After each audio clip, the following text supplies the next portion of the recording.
첫 번째 달려보죠. 어르신 계산 잊으셨네요. 자, 제보 영상 만나보시죠. 자, 나이 지긋해 보이는 한 중년 커플이 호프집 안으로 저렇게 입장을 하려고 준비를 하고 있습니다. 들어왔어요. 한 켠에 자리를 잡고 반건조 오징어에 맥주에 소주까지 냠냠쩝쩝 냠냠쩝쩝. 자, 여성분이 지금 일어나서 어디 나가는 것 같아요. 하하, 이런.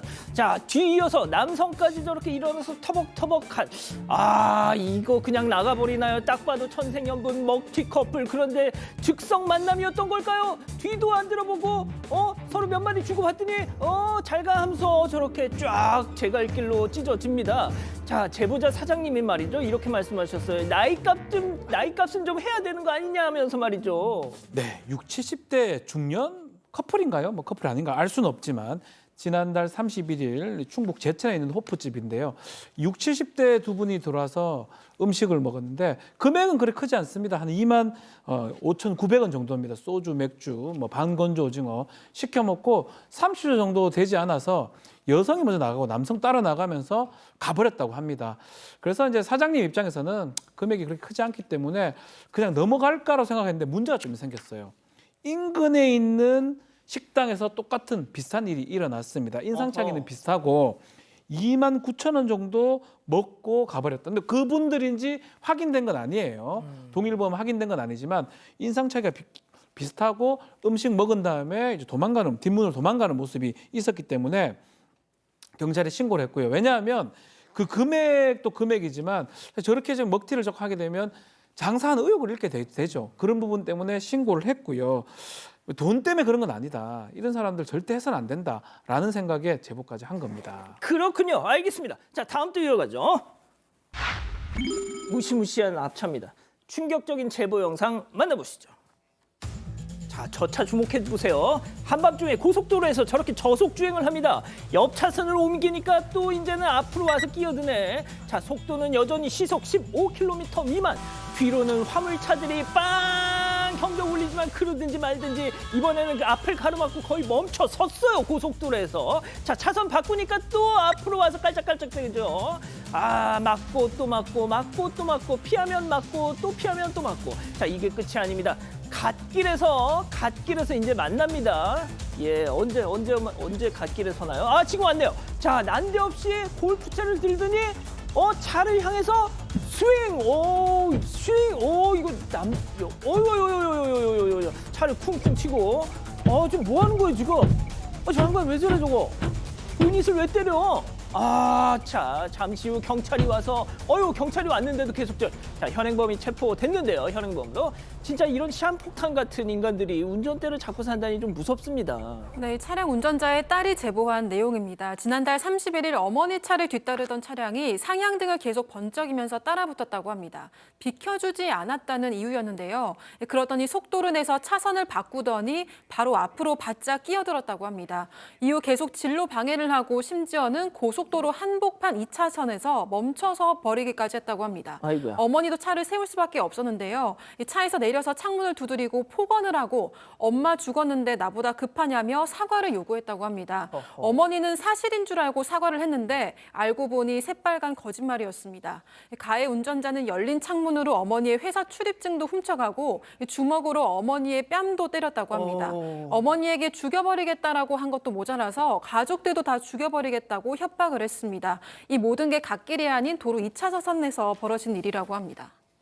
양 변호사님, 이거 진짜 실제로 도로에서 저런 인간들 만나면 어떻게 해야 될까요? 정말 대책이 없는 상황이죠. 내부에서 신고를 하고 지금 갓길에 멈춰선 상황입니다. 직접 나서서 만나지 않는 건 정말 다행이신 것 같은데 보신 것처럼 경찰에 올 때까지 갑자기 골프채를 꺼내서 스윙 연습하듯이 휘두르다가 보닛을 막 퍽퍽 때렸던 겁니다. 차 수리비만 견적이 120만 원가량 나왔다고 하는데요. 저렇게 경찰에 잡혀가면서도 네가 양보만 해줬으면 이런 일 안 일어났다면서 이 어머니를 탓을 했다라는 겁니다. 정신과 치료받고 계시답니다. 얼마나 무섭기도 하고 뭐 운전대 또 잡겠어요? 저런 일을 겪으시면? 그러니까요. 알겠습니다. 자, 다음 또 이어가죠. 버젓이 전범기를 딱 입니다. 충격적인 제보 사진 만나보시죠. 자, 담벼락 옆에 하얀 외제차가 저렇게 두둥 뒷유리에 척척 붙어있는 저거 일본 제국주의의 상징 전범기로 불리는 욱일기. 아, 혹시 앞에 있는 사람이 못 볼세라 앞유리에도 저렇게 떡 붙여놨는데요. 아주 자랑스럽게 말이죠. 자, 박 변호사님. 네. 대한민국이 표현의 자유를 보장하는 나라라지만 이게 뭡니까? 차주가 한국인이어도 일본인이어도 문제 아닙니까? 일단은 전범기 욱일기인데요. 2차 대전에 일본이 전범 국가로서 사용했던 군국주의 상징하는 국기죠. 그래서 전범기로 쓰면 안 되는 문양인데 일반적인 문양을 좀 잘못 써서 저게 오해받는 경우가 생기는데 저거는 딱 그냥 전범기예요. 딱 그러니까. 네모 쳐가지고 딱 그대로 돼 있잖아요. 한국인이라면 정말 무식하거나 몰랐거나 그럴 수 있고 일본인도 너그 나라 가서 붙여야지 여기서 붙이면 안 되는 거잖아요. 그래서 좀 이해할 수가 없습니다. 인천에서 있었다고 하는데 아마 깜짝 놀라서 이렇게 올린 것 같아요. 이게 말이 되나? 전범기를 차에 뒤에 떡 붙여놓고 앞에 떡 붙여놓고 이게 왜 이러지? 몰랐으면 뛰고 일본 사람이면 일본으로 가세요라는 말씀 드리고 싶습니다. 자, 박 교수님, 이 도대체 무슨 심리일까요, 이게?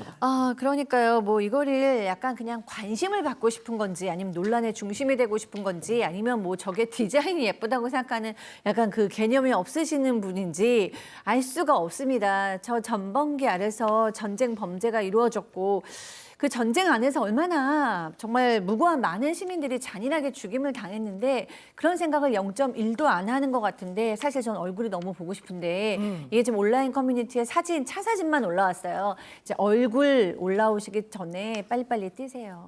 이 제보자님이 주말 동안에 저 사진을 찍어서 저희한테 이 제보 카톡으로 보내주셨는데 도대체 차주가 누군지 너무너무 궁금해가지고 계속 이렇게 잠복을 하고 계셨답니다.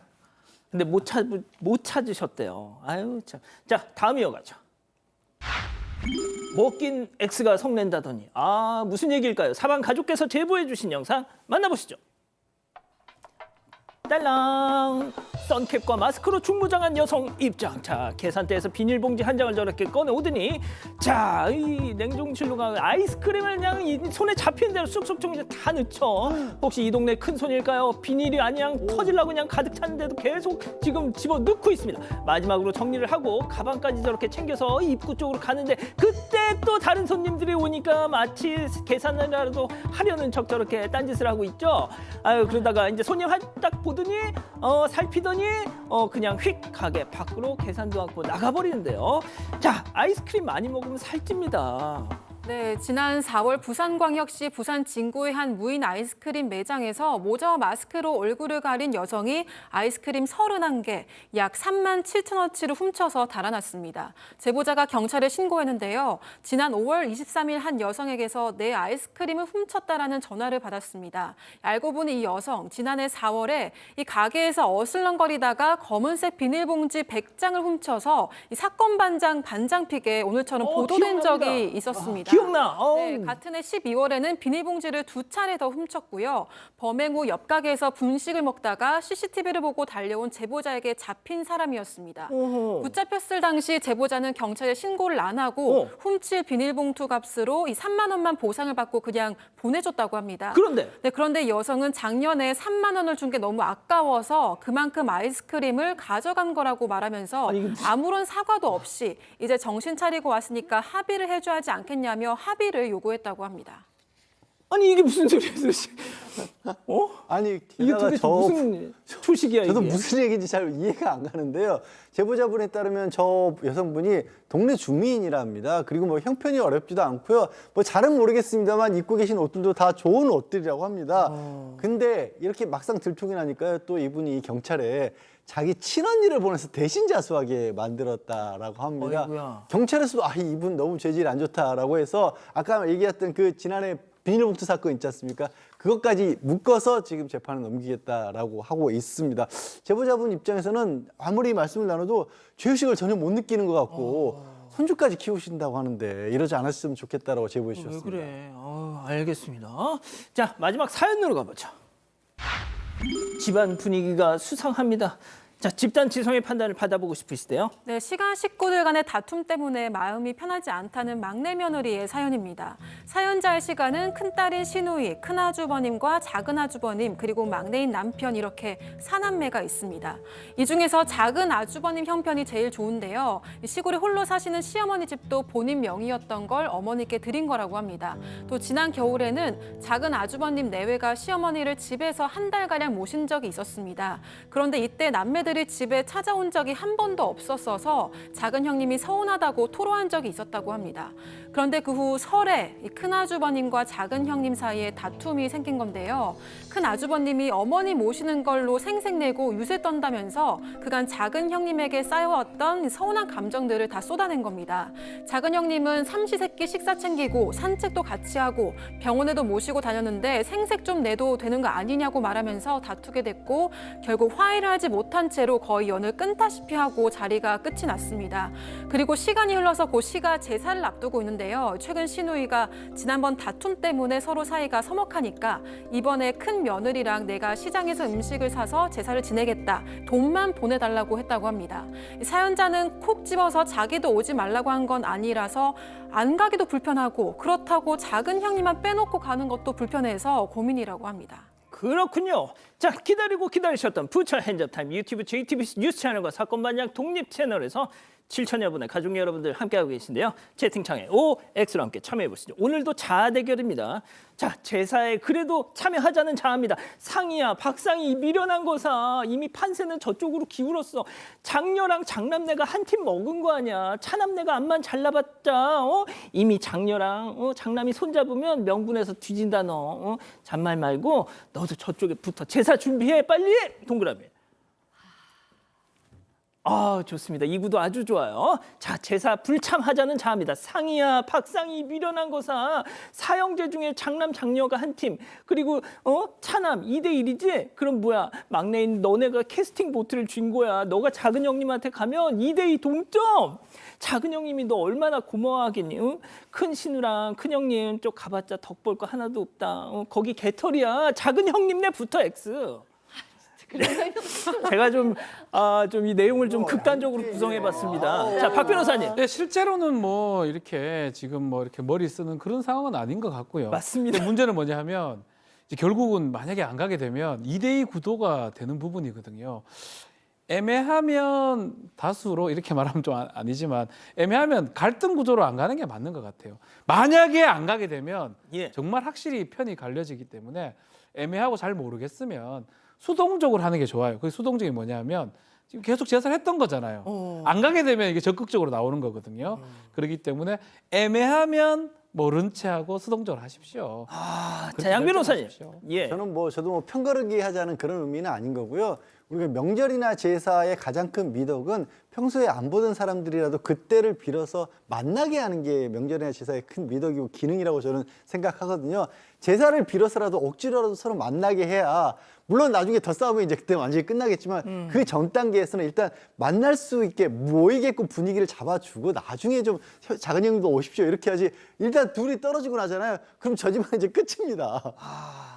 자, 교수님. 네, 근데 이제 저도 무조건 딱 이렇게 든 거는 아닌데 왜냐하면 지금 2대2도 아니지만 3대1은 더 아닌 거예요. 3대1이면 정말 왕따를 시키겠다는 건데 예를 들어서 둘째 형님이 돈이 좀 많아? 그래서 정말 얄밉게 나쁘게 했어. 그럼 왕따를 당해도 할 수 없죠. 그렇죠. 근데 이 집이 보니까 나쁜 집이 아니에요. 어머니 어떻게든지 집도 사드리려고 그러고 이 며느리가 어머니 모시고 병원도 가고 산책도 하고 그러니까요. 삼시세끼 다 해드렸다는 거예요. 그러니까 그렇게 잘난 척을 하지 않고 효도를 한 거기 때문에 지금 이 둘째 며느리가 잘못했다라고 볼 수 없는데 이렇게 정말 3대1로 돼버리면 정말 왕따를 시키는 게 돼서 도리어 저는 이날 이 작은 형님한테 가서 우리 시댁에 빨리 가자. 제사하러 가시자.